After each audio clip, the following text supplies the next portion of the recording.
Bismillahirrahmanirrahim.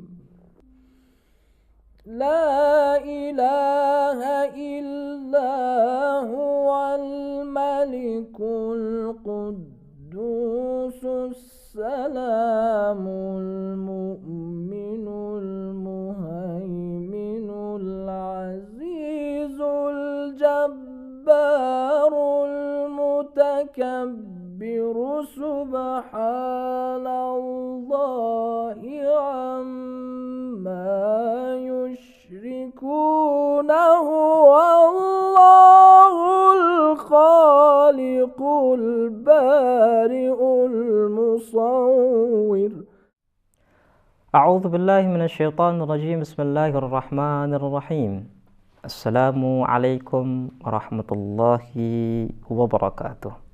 Para pemirsa dan pendengar yang terhormat, alhamdulillah Allah masih memberikan izin kepada kita.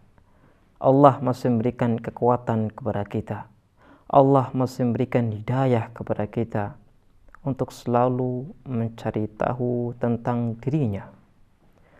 Karena kita yakini bahwa kesempurnaan kita tidak akan bisa terwujud tanpa ma'rifah kepada Allah Subhanahu wa taala.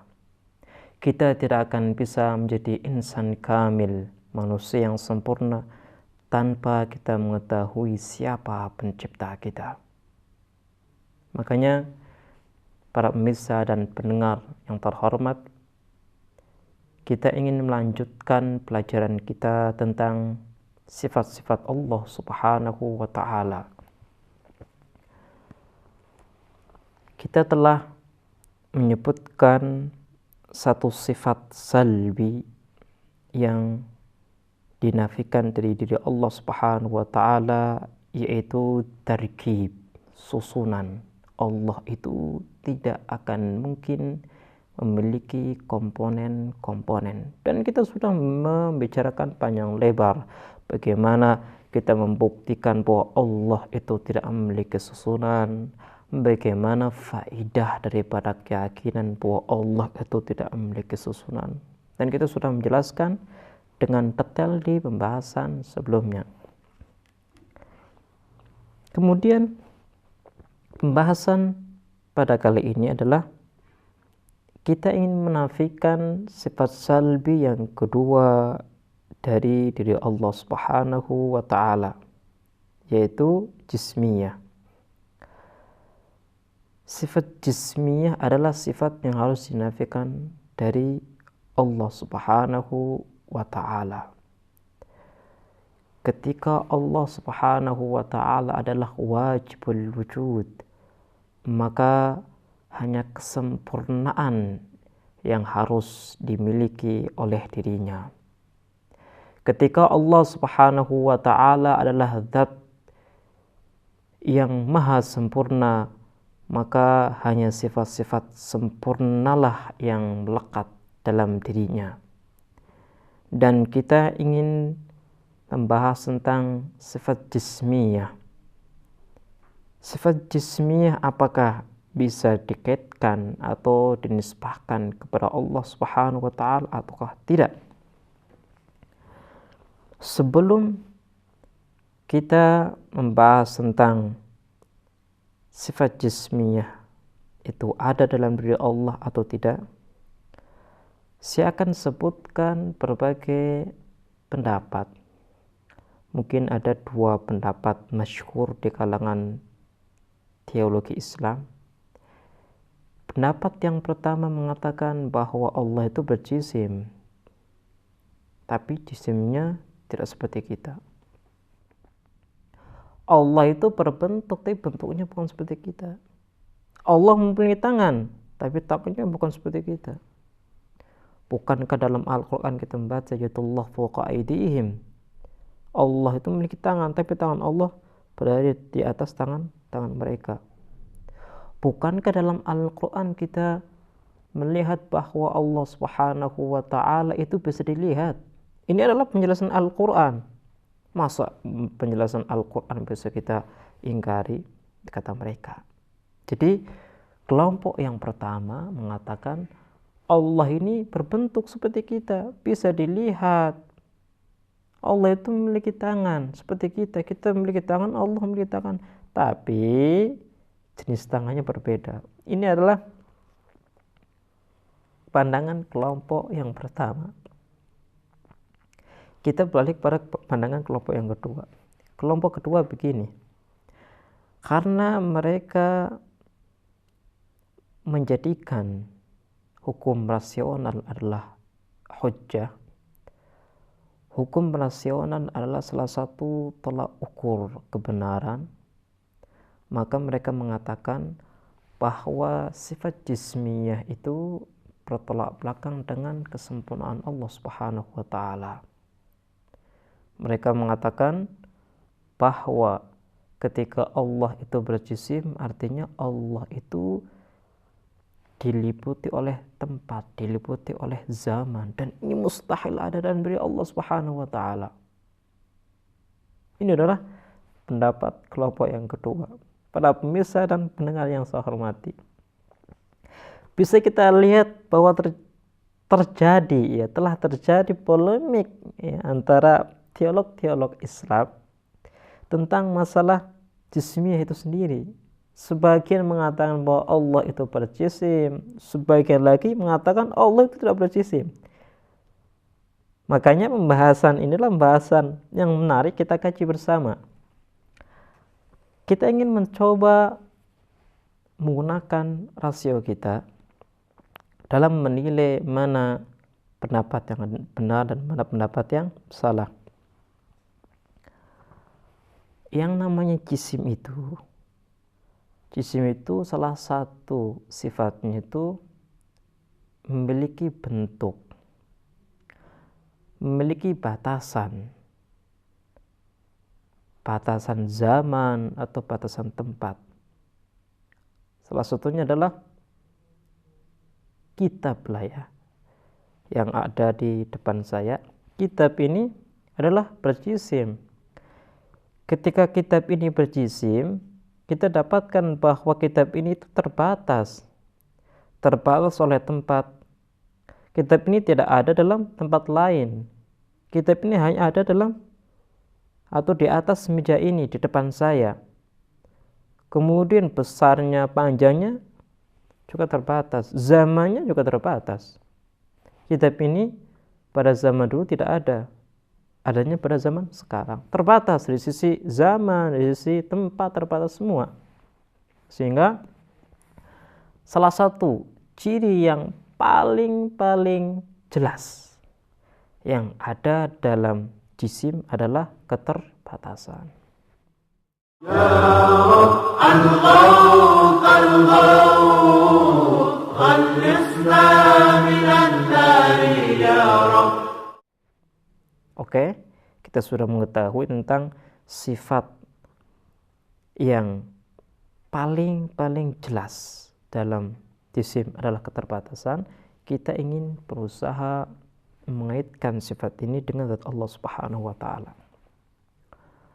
Seperti yang lalu, kita ingin mengingat kembali file-file yang sudah kita bahas, yang sudah kita ketahui, keyakinan yang sudah kita anut, bahwa Allah Subhanahu wa taala adalah wajibul wujud.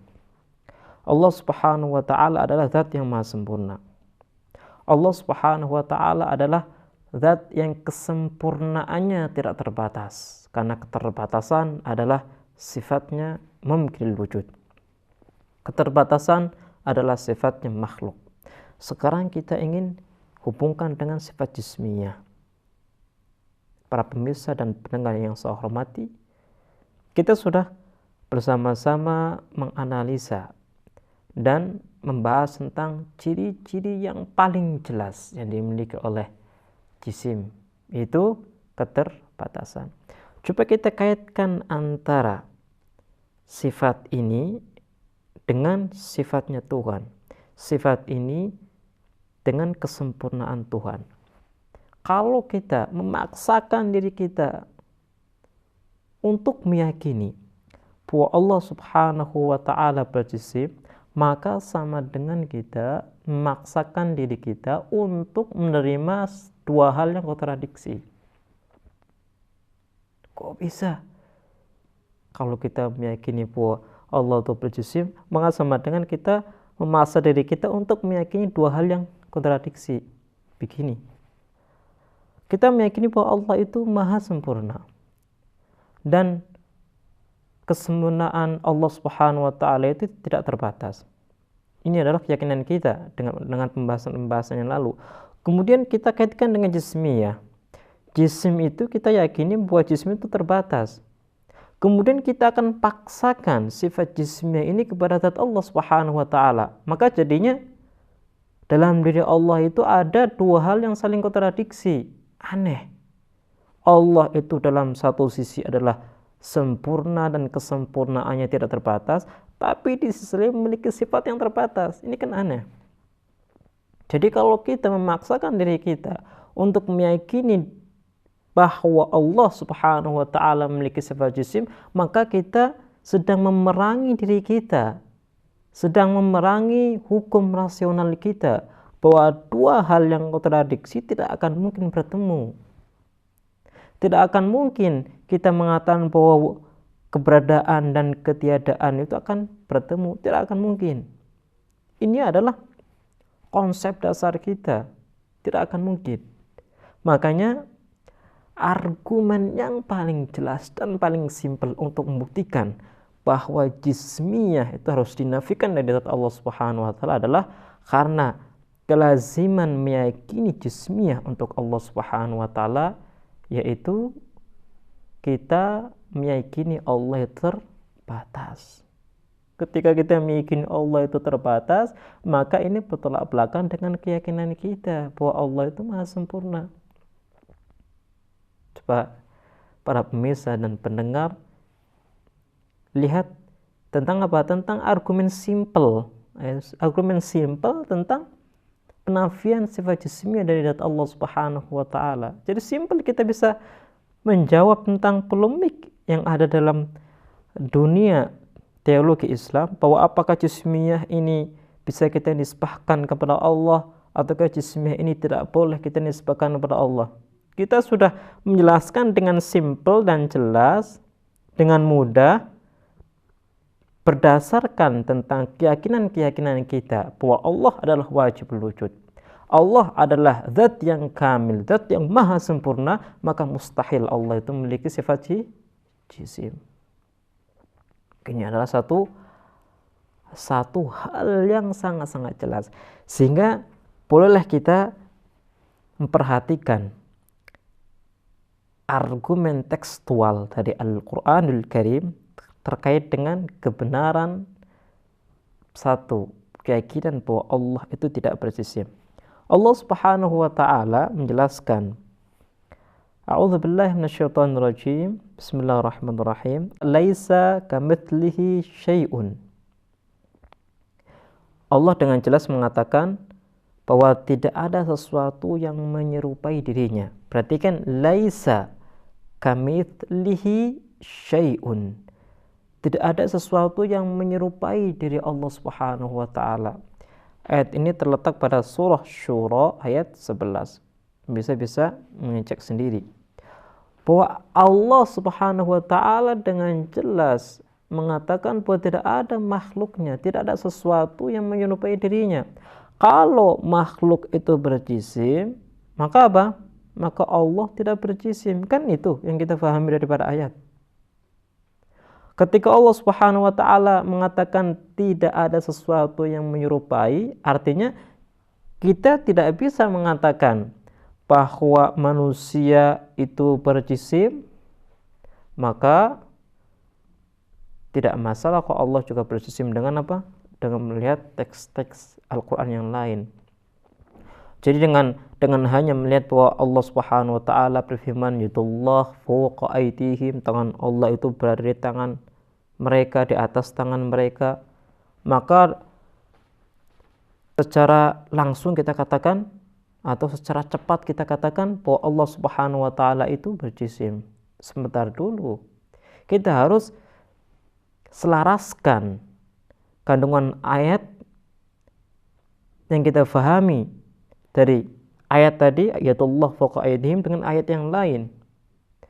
Ayat lain dengan jelas mengatakan laisa kamitslihi syai'un. Coba kita gabungkan, kita selaraskan dua ayat ini. Keyakinan tentang jismiyah untuk Allah Subhanahu wa taala tidak selaras dengan apa? Dengan ayat ini.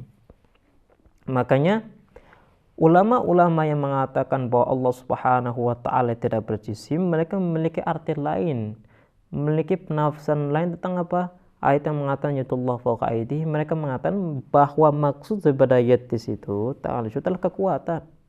Yang namanya tangan itu sebagai simbol kekuatan seseorang. Ketika orang mengatakan tangan si fulan itu besar, artinya apa? Kekuatan si fulan adalah besar. Bukan berarti mengatakan tangan si fulan adalah besar, tangannya kecil. Tangannya kecil seperti kita. Tapi ketika orang mengatakan tangan si fulan itu besar, dia memiliki maksud lain.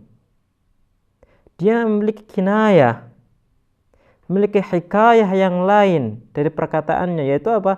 Bahwa fulan ini adalah orang yang besar. Fulan ini memiliki kekuatan yang besar di masyarakat. Ini yang dimasukkan daripada ayat. Jadi bukan seperti yang difahami oleh sebagian kelompok dari teolog-teolog Muslim. Baiklah pemirsa,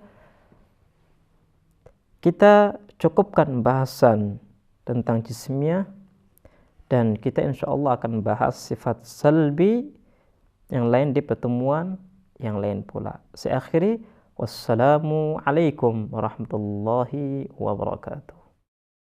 اللهم ارزقنا توفيق الطاعة وبعد المعصية وصدق النية وعرفان الحرمة وأكرمنا بالهدى والاستقامة وسدد ألسنتنا بالصواب والحكمة برحمتك يا أرحم الراحمين.